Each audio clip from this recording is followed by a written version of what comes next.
acá estamos en una nueva semana política con Mirko Macari. Hola Mirko. ¿Qué tal, Federico? ¿Cómo estamos? Muy bien, pues un gran intérprete de la realidad política, Mirko. Oye, bueno, como siempre en la librería Ulises, un maravilloso lugar dedicado al libro, a la lectura, nuestro auspiciador y anfitrión. Oye, Mirko, bueno, hay hartas cosas, ¿no? Partiendo por lo que está más caliente, que es la consolidación de Matei como candidata de la derecha. Todo indica, a esta altura uno nunca sabe, porque ya han caído 3, puede caer una cuarta, ¿no?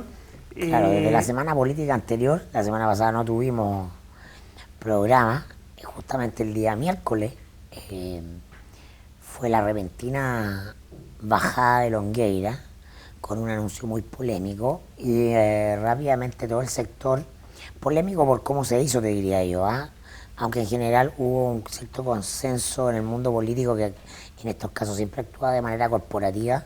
Yo creo que fue muy deficitaria la cantidad de información pública necesaria conocer, que era necesario conocer y ahondar en los antecedentes. Sobre todo, responder a la pregunta desde cuándo se sabía que Longueira padecía de una enfermedad severa, independiente de que no haya hecho crisis. Porque no puede ser que la depresión se haya diagnosticado encima. No, eso, y además eso estamos claros. La crisis seguramente fue varios días antes de que la dieran a conocer y les permitió preparar el escenario para levantar a Matei, pero en la opacidad frente a la opinión pública. Eso se hila con cómo se desencadenaron los hechos, porque más allá de la figura de Matei, que fue nominada el día miércoles, que ya venía cocinada de antes, claro, de que se hiciera público el anuncio de la enfermedad de Longueira. Ahí hubo una camarilla que manejó la información. El gran personaje de toda esta teleserie en la derecha es Carlos Larraín Peña, una vez más, ¿no? Es a Carlos Larraín a quien tiene que doblegar para poner a Matei. Pero le ha tocado bailar con la fea.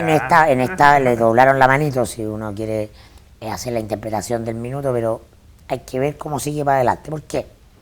Porque Carlos Larraín tiene la convicción de que efectivamente todos los actores incumbentes en la toma de decisiones, por cierto, Piñera y la cúpula de la UDI tuvieron tiempo por la información que tenían de operar, ¿no? Para poner a Matei y preparar un escenario favorable para ambos, y eso en perjuicio y en desmedro de los intereses suyos, ¿no? Los de Carlos Larraín, que controla RN y buena parte de RN, porque hay un sector, no, que está cuadrado con Piñera en RN y espera que Piñera se tome el partido. Para eso tienen que desbancar a Larraín, que tiene un diagnóstico muy crítico de lo que significa Larraín, por todas las características que conocemos, para el proyecto de centro derecha que tienen ellos. Bueno, este espíritu de fronda, del que ya habló Alberto Edwards hace muchos años, ¿no?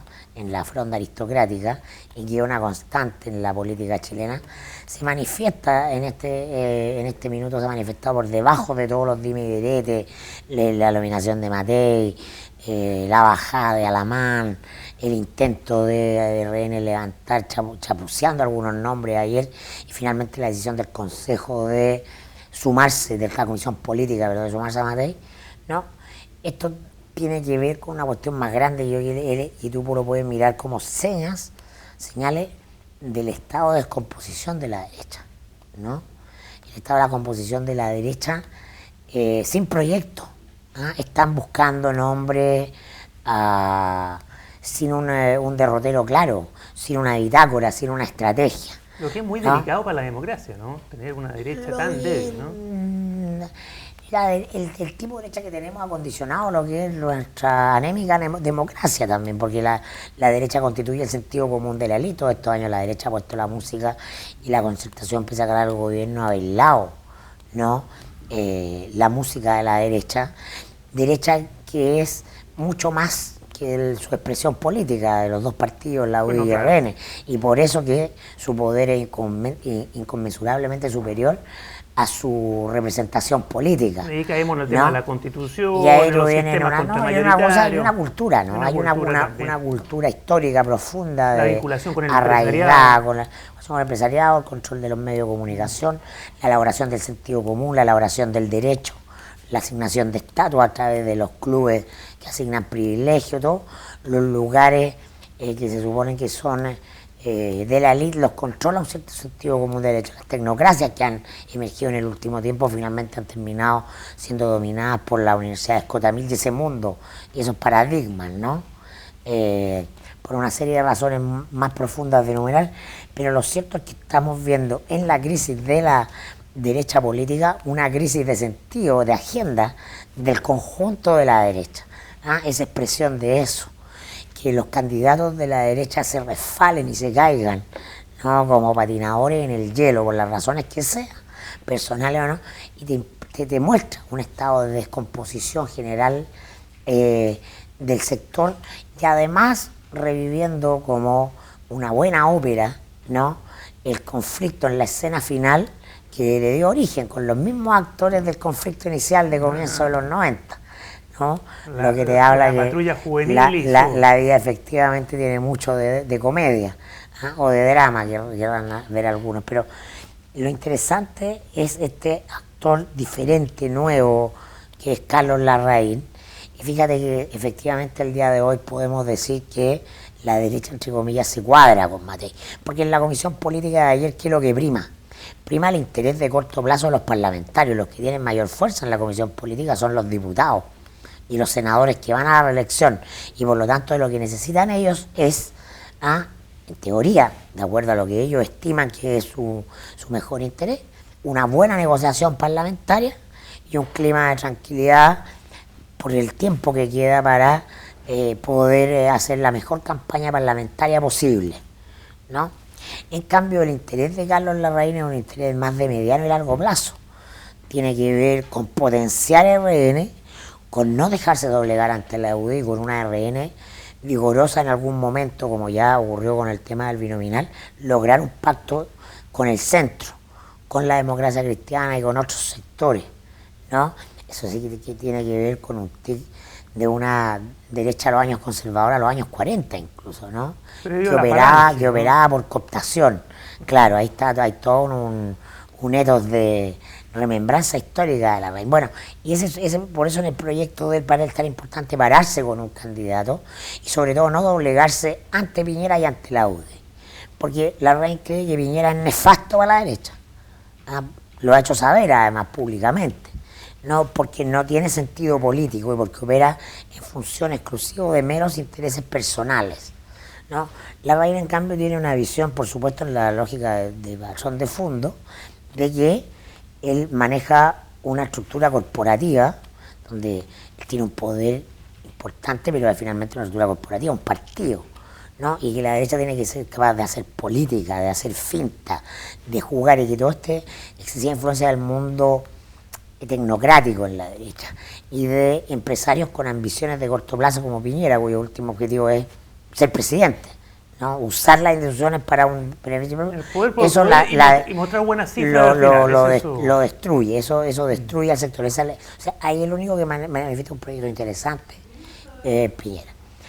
La UDI también actuó tácticamente de manera muy efectiva, hizo una balística, ¿no? Teniendo la información, se ordenó rápidamente y jugó a tener un comité político el día sábado que proclamara rápidamente Matei, y con eso domina las posiciones en el tablero, hace que el resto se tenga que pronunciar en relación a eso, y por eso que la jugada le salió muy bien, ¿no?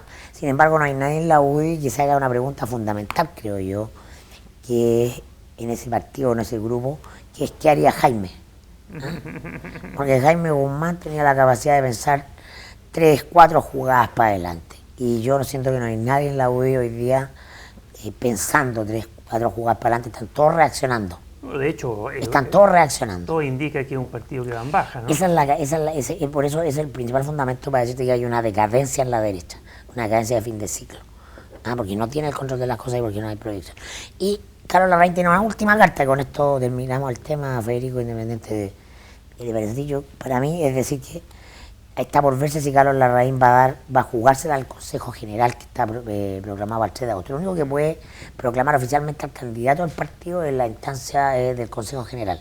La comisión política meramente propone, es una señal de fuerza de los principales actores, los que tienen la decisión política en el partido, pero el Consejo General es el único soberano.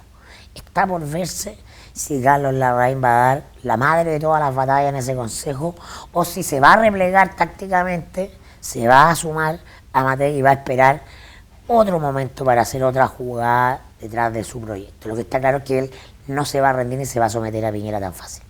Seguramente. Oye, Mirko, bueno, hay otro tema que ha estado sobre la mesa en la semana que tiene que ver con el orden en el sistema financiero chileno, porque se supone que Chile tiene esta perla de la corona, que es un sistema financiero muy ordenado, que respeta las normas, lo que permite que aunque haya crisis internacional, Chile navegue satisfactoriamente en esas crisis, pues que no hay ningún actor más de los grandes actores más endeudados de lo que puede realmente servir, no como en España, en fin, o en Italia. Las que le dan salud financiera al sistema. Tal cual. El uso de dineros de los ahorrantes, de los cuentacorrentistas, dineros de terceros por las instituciones financieras para negocios de los dueños de los bancos. Pero en esa época se triangulaba y se superó por mucho esas normas. Entonces, a consecuencia de eso, se rigidizaron, se establecieron normas más rígidas para impedir esto. Pero hay ruido en el mercado porque todo indica que uno de los grupos grandes económicos chilenos, como sabemos, es Corbanca, Core Group, que Corbanca es parte de Core Group, cuya cabeza el señor Álvaro Sayé ha triangulado para poder financiar operaciones de su retail, de su retail SMU, que es Unimark, Construmark y otras cadenas de... Claro, pero pudiera parecer anecdótico, puntual, pero a mi entender, y por eso creo que da para conversarlo más, no es anecdótico ni muy puntual, porque estamos hablando de grandes cifras y estamos hablando, claro, de triangulación mucho más elaborada y más compleja que la de los años 80, pero que si uno suma la cantidad de plata que ha llegado de Corp, Group o Corbanca en específico, Group en general, a apoyar a SMU en sus inversiones, en sus compras, en sus servicios de los deudas, transgrediría lo que es el límite que hoy día fija la ley, que es un 5% del capital, si no me equivoco.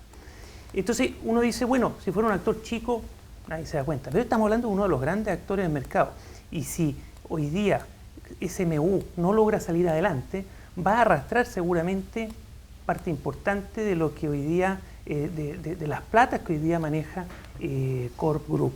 Eso, sí. Esa es la importancia, por eso me interesa que lo conversemos un poco. Y claro, y déjame decirte que la relevancia está dada porque más allá de que es un gran actor económico, sin lugar a dudas un gran actor del mercado financiero, es también un actor político, Álvaro Sayé, ¿no? Claro. Eso complejiza el asunto y transforma el tema en un tema de alto interés para la República, o para esta idea de la República, que yo creo que es una mera utopía, dada la evidencia, ¿no? Porque tú tienes que todos estos parlamentarios que salen a hablar, ¿no? En contra de cualquier abuso de una empresa, ¿no? De una cadena de farmacia, o sea, nos falta el dispuesto a salir, en este caso guardan todos hermético silencio de manera transversal. Eso te habla del poder de Álvaro Sayé, que es un doble poder. Por una parte, la tremenda influencia que tiene a través de su cadena de medios, una cadena articulada de manera horizontal, que sería imposible en cualquier país de estándar orden, porque los países de estándar tienen legislaciones claras con el límite a la propiedad en tanto concentración vertical de medios de comunicación. Álvaro Sayé tiene un conglomerado de radio, ¿no? 6 radioemisoras, tiene prensa escrita, revistas, diarios de influencia, diarios populares, ¿no? Y ahora va a salir con un canal de televisión abierta, ¿no? Tercera TV.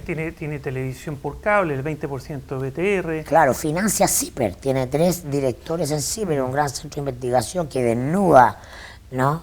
Elementos del poder, pero que en este caso no puede hacer respecto a Álvaro Sayé porque es parte de Copesa, ¿no? Entonces, tiene mucho poder mediático y los políticos le temen a ese poder mediático. Lo que habla de la debilidad de la República con estos mega actores que son en definitiva quienes manejan los hilos de manera invisible, ¿no?, de la cosa pública, en función de sus propios intereses, ¿no?, y de la defensa del status quo que los beneficia. Y en el caso de Sayegh, además, él es un activo financista de campaña, lo ha reconocido. De varios parlamentarios. De varios parlamentarios, en todo, tiene fichas puestas en todos los sectores. Por cierto, tiene un negocio mucho más agotado con la UDI, financia a muchos diputados jóvenes de la UDI, ¿no? Y el secretario general de Copesa, su consorcio de medios escritos, ¿no?, es un UDI ortodoxo, Opus Dei, ¿no?, ex ayudante de Jaime Guzmán, como Marco Antonio González, ¿no?, quien además ahora fue designado como el editor supremo de contenidos de todo el medio, es decir, los directores de los diferentes medios de Copesa tienen que someterse a los criterios de contenido que dicta este personaje, ¿no? Y eso te habla de la orientación de la línea y del poder, y por eso que hay tanto silencio respecto a los negocios, los problemas de negocio, sí, de los cuales se debería informar con mucha más transparencia si este fuera un país serio, ¿no?, y no existieran medios independientes, como en este caso fue una investigación de nuestro querido Iván, del mostrador Mercado, sí, una acuciosa investigación que revelaba este problema, que daba cuenta de los rumores que ya venían instalados en el mercado. Oye, ¿qué hizo el gerente general por encargo, me imagino, de Sayegh? Salió explicando que sí, que hay triangulación, pero que son de tres tipos. Y como son de tres tipos, solo vendría a ser lo que una deuda relacionada, la de un tipo, no la de tres. Pero el superintendente calla. El superintendente tiene algo que decir, validar lo que dice o decir que no es así. Ahí hay un silencio institucional que será por este poder político, será porque es tan grande como actor económico que a nadie le interesa que esto se sepa mucho, porque no vaya a ser que le vaya mal en los negocios y arrastre al mercado completo, porque está el volumen que arrastraría al mercado completo. ¿Qué pasa ahí, no? Bueno, el silencio expresa el temor, porque el tipo de democracia que hemos construido, ¿no?, implica que hay actores con poder de veto por sobre el sistema institucional. Por eso que lo fáctico tiene tanta fuerza en la construcción de la política en Chile, ¿no? Hay todo un diseño para que la política institucional como la conocemos sea tributaria de un aparato de poder que opera en la sombra. Y eso es lo que está crujiendo hoy día, ¿no?, detrás de las demandas de la calle, ¿no?, y detrás de la falta de legitimidad del sistema político. Lo que se expresa es eso, es una política incapaz por su origen, por su concepción, por su dinámica, ¿no?, de moverse más allá de ciertas fronteras muy delimitadas, porque detrás de eso están los actores que articulan, ¿no?, como quien mueve un títere, los hilos invisibles de esto. Y eso hace que la cosa pública parezca secuestrada, y por eso que se reduce la discusión política a la chimuchina sobre un nombre A, un nombre B, la agenda A, la agenda B, pero ahora lo que hubo es intrascendente respecto del cambio real en la vida de las personas. Por eso la gente siente que en la política se discute una cuestión muy lejana y muy ajena que no da cuenta de los problemas reales.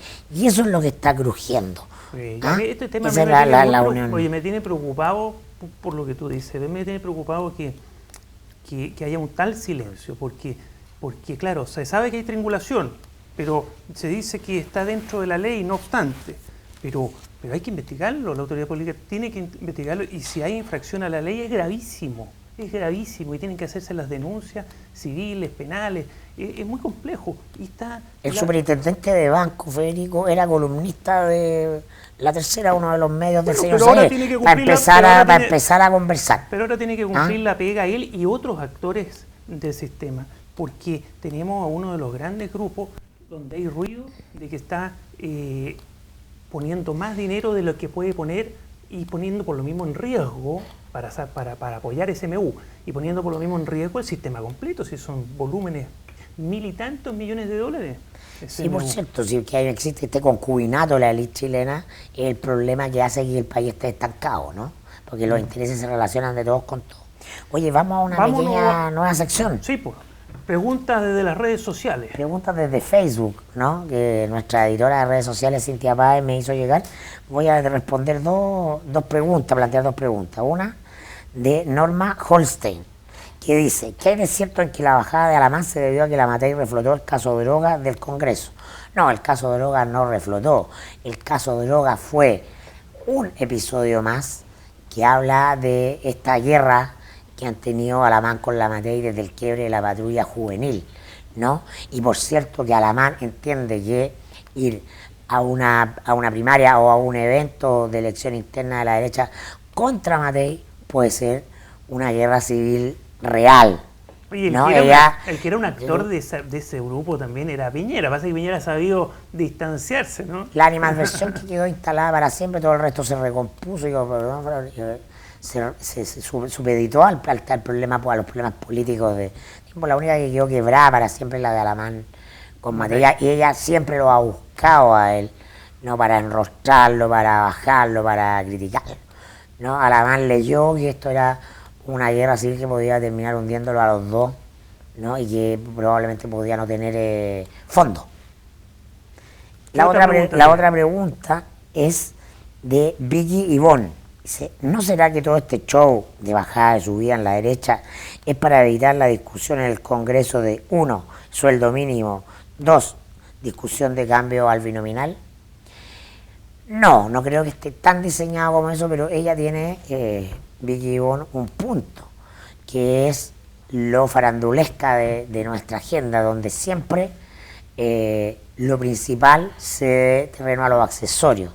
Por cierto que las discusiones de contenido son relevantes, pero en la época de la telepolítica, la chimuchina de los nombres se come toda la conversación, ¿no? En una política dependiente de los rostros, como es natural en la lógica de la telepolítica, por cierto que disminuye la energía para la ejecución, pero no la quita, se posterga. Va a tener que encontrar un espacio, esos otros temas se meten entre medio de otros temas y van a encontrar su momento también, ¿no? Se van alternando. Muchas gracias. Interesantes preguntas en las redes sociales. Retomaremos esta nueva sección del programa la próxima semana. Y ahora vámonos, Librería Ulises, ¿cuáles son las recomendaciones de libros para la semana? Hola, tenemos nuevos títulos esta semana en Librería Ulises. Partimos nuestra selección con Adorno, Theodor Adorno, sociólogo, filósofo, musicólogo, esteta. Este es el Estética de Adorno, nueva edición argentina, publicado hace un par de meses atrás por Las 40. Esto ya estaba publicado antes en ACAL, Ediciones de España. Es una buena traducción también, está muy cuidada con un excelente prólogo. Esto es anticipatorio al manual de estética. Este es un manual también, pero estas son las clases que él hizo en su momento.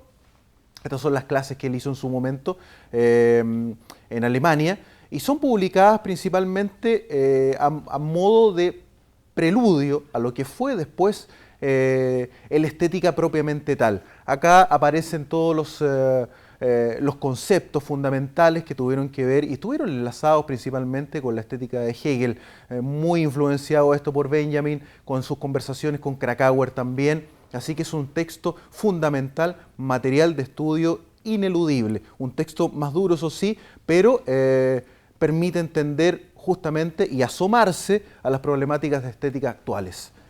Vamos con lo otro, que es un poco más literario. Es un premio Pulitzer. Este es Junot Díaz. Esto es Así es como la pierdes. Junot Díaz es un escritor dominicano. Se ganó el premio Pulitzer hace algunos años atrás por una novela, la maravillosa Vida breve de Oscar Wilde. Aquí vuelve a los cuentos, retoma los cuentos de su primer libro que se llama Los Boys. Estos son relatos y vuelve un personaje que apareció en ese primer libro de cuentos, que también aparece en la Vida breve de Oscar Wilde, que se llama Junior. Y a este personaje le pasan muchas cosas en la vida.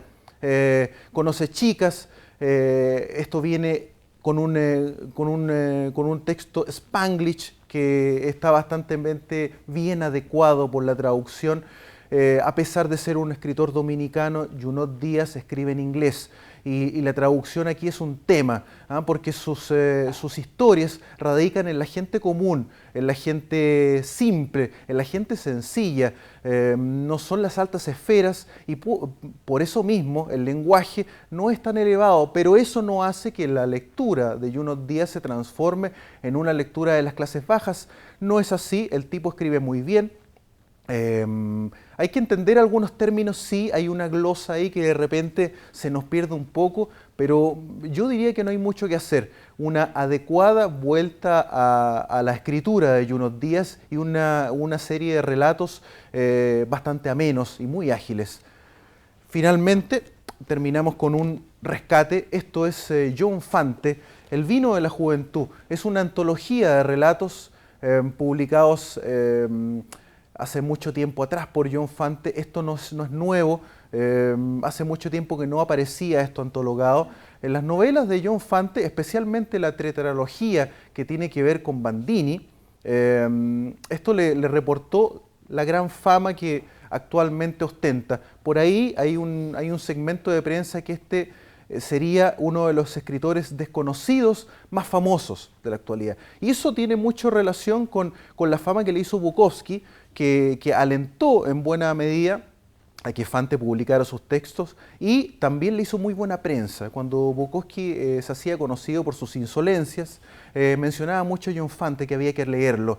Y sí, tenía mucha razón, había que leerlo. Es una tradición norteamericana que tiene que ver con los inmigrantes italianos, que él daba cuenta de eso porque él era un inmigrante italiano viviendo en Estados Unidos y sus novelas tienen mucha relación con eso. Estos relatos también son cuentos, se mantienen esas ideas que conocimos de John Fante y está súper bien traducido esta vez por Anagrama.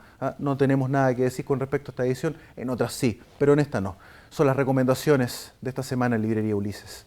Bueno, muchas gracias Librería Ulises por las recomendaciones del libro. Y bueno, yo creo que nos hemos extendido lo suficiente, Mirko.